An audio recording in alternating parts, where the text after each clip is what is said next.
Hello friends, আমার নতুন YouTube channel Islam now and দেনে সবাইকে আমন্ত্রণ।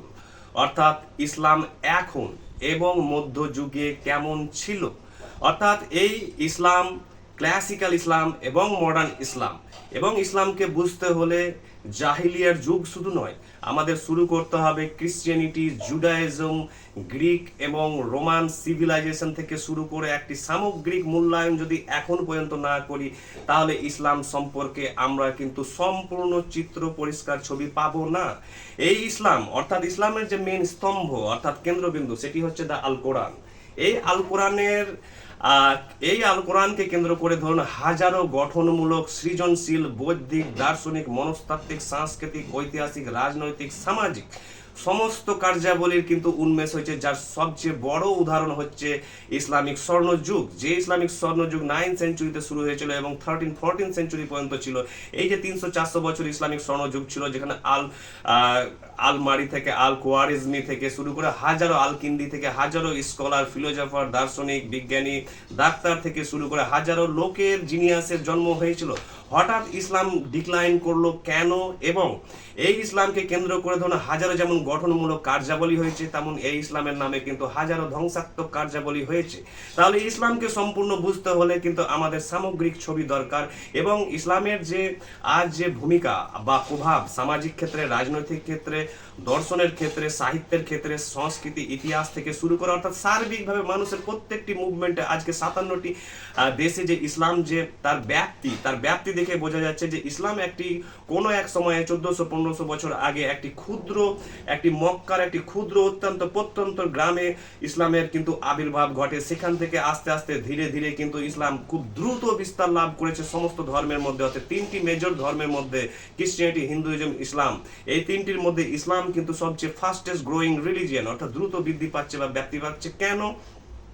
এবং এর প্রভাব সামাজিক, রাজনৈতিক থেকে শুরু করে সাহিত্যিক, মনস্তাত্ত্বিক, আমাদের জীবন প্রণালী থেকে, কার্যাবলী থেকে সমস্ত মুভমেন্টে ইসলামের ভূমিকা এবং ইসলামের গ্লোবালাইজেশন, অর্থাৎ এখন ইসলাম সারা বিশ্বে ছড়িয়ে আছে। কিন্তু এই ইসলাম এখন কিন্তু অনেক প্রশ্নের সম্মুখে দাঁড়িয়ে আছে এবং অনেক জায়গায় ইসলামকে কিন্তু নিন্দিত হতে হয়েছে। তাই ইসলামকে এখন অনেক স্কলার, ইসলামিক স্কলার বা নন ইসলামিক স্কলাররা মনে করেন যে ইসলাম, স্পেশালি দ্য আল কোরআন, হচ্ছে সবচেয়ে মিসআন্ডারস্টুড এবং মিস ইন্টারপ্রিটেটেড রিলিজিয়ান, অর্থাৎ সবচেয়ে ভুল বোঝা হয়েছে যদি কোনো ধর্মগ্রন্থকে, তাহলে সেটি হচ্ছে আল কোরআন।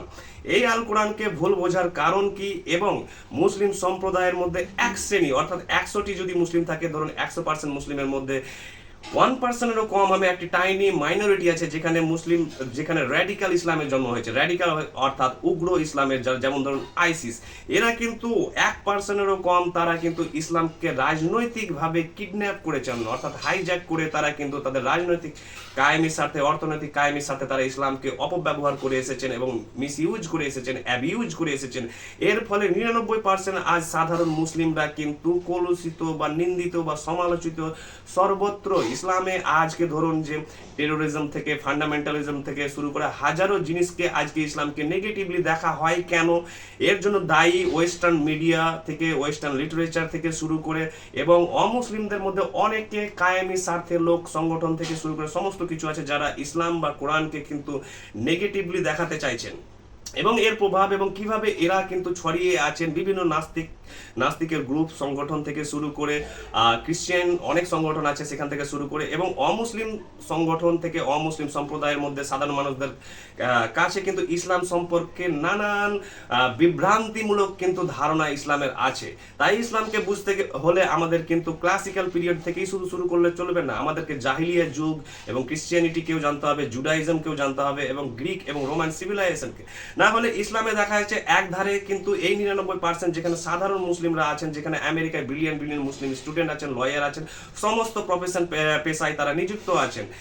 আজ ইসলামের ধরুন একটা জায়গায় বিশাল কিন্তু উন্নতির জায়গা দেখা যাচ্ছে এবং অপর দিকে দেখা যাচ্ছে একটি মেজরিটি ইসলামের কিন্তু শিক্ষা দিক দিয়ে, দর্শন দিক দিয়ে, সাহিত্য দিক দিয়ে, শিল্প কলা দিক দিয়ে কিন্তু অনেক পিছিয়ে আছে মাইন্ডসেটের দিক দিয়ে। এর কারণ কি?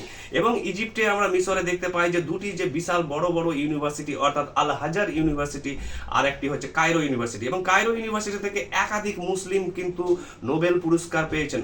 যেমন আমি আমার পেশা হচ্ছে ধরুন টিচার, আমি হচ্ছে ইংলিশের টিচার আর আমার সাবজেক্ট হচ্ছে ইংলিশ লিটারেচার। তো এই সাহিত্যে 3জন মুসলিম কিন্তু নোবেল পুরস্কার পেয়েছিলেন, অর্থাৎ যেমন হচ্ছে ধরুন নাগুইব মাহফুজ একজন, দ্বিতীয় হচ্ছে ওরহান পামুক। ওরহান পামুককে আপনারা ভালোভাবে জানবেন, দ্য মিউজিয়াম অফ ইনোসেন্স ওনার বই আছেন, তার বাড়ি হচ্ছে টার্কি এবং তিনি প্রচুর সাহিত্যের বই লিখেছেন, নোবেল পুরস্কার পেয়েছেন। এবং রিসেন্ট যিনি মুসলিম একজন নোবেল পুরস্কার পেয়েছেন, ওনার নাম হচ্ছে আব্দুল রাজাক গুরনা, তিনি দ্য লাস্ট গিফট, তিনি অসংখ্য বই লিখেছেন।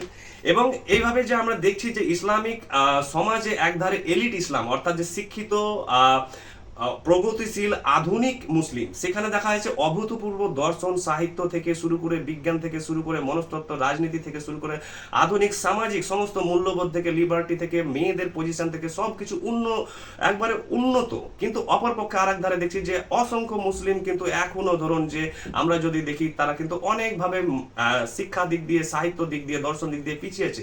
এর কারণ কি? মুসলিমের মৌলবাদের ভূমিকা কি, র্যাডিক্যাল ইসলাম কোথা থেকে এলো, এবং যারা ইসলাম অর্থাৎ কোরআনকে নেগেটিভলি গোটা জগতে দেখাবার চেষ্টা করছে মিডিয়ার মাধ্যমে, লিটারেচার সাহিত্য থেকে শুরু করে নানান উপায়ে, আমরা সমস্ত কিছু এই চ্যানেলে আলোচনা করব। এবং এই চ্যানেলে আলোচনা করব যে কিভাবে ইসলামের উন্নত মানের সাহিত্য আছে, উন্নত মানের মনস্তত্ত্ব আছে এবং উন্নত মানের দর্শন আছে, উন্নত মানের বিজ্ঞান আছে, এবং আমরা সমস্ত কিছুকে দেখব এবং এর মূল্যায়ন করব ইসলামকে আধুনিক এবং মধ্যযুগের আলোকে। এবং নানান স্কলার থেকে পণ্ডিত থেকে শুরু করে ইসলামিক যতগুলো ধরুন স্কলার আছে ক্লাসিক্যাল বা মডার্ন, তাদের জগৎ সম্পর্কেও আমরা আলোচনা করব, আধুনিক মুসলিম চিন্তাবিদদের সম্পর্কে আলোচনা করব, এবং আমরা দেখব যে কোথায় কিভাবে আমরা একটি বেটার ছবি পেতে পারি এবং পরিষ্কার স্বচ্ছ ছবি পেতে পারি, যেখান থেকে আমরা ইসলাম সম্পর্কে আমাদের যে ধারণাটি হবে সেটি কিন্তু পুরোপুরি অবজেক্টিভ, অর্থাৎ সম্পূর্ণ পক্ষপাতহীন নিরপেক্ষ আমরা একটি দৃষ্টি রাখার চেষ্টা করব এবং এর মূল্যায়ন করব। তার জন্য আপনারা যদি এই ভিডিও চান এখান থেকে এবং আলোচনা চান, তাহলে এই চ্যানেলটি অবশ্যই সাবস্ক্রাইব করে রাখুন, কারণ আপনি আপডেট পেতে থাকবেন সমস্ত জগৎ সম্পর্কে। এবং এই চ্যানেলটির নাম হচ্ছে ইসলাম নাও অ্যান্ড দেন, অর্থাৎ ইসলাম মধ্যযুগ এবং আধুনিক সময়ে। থ্যাংক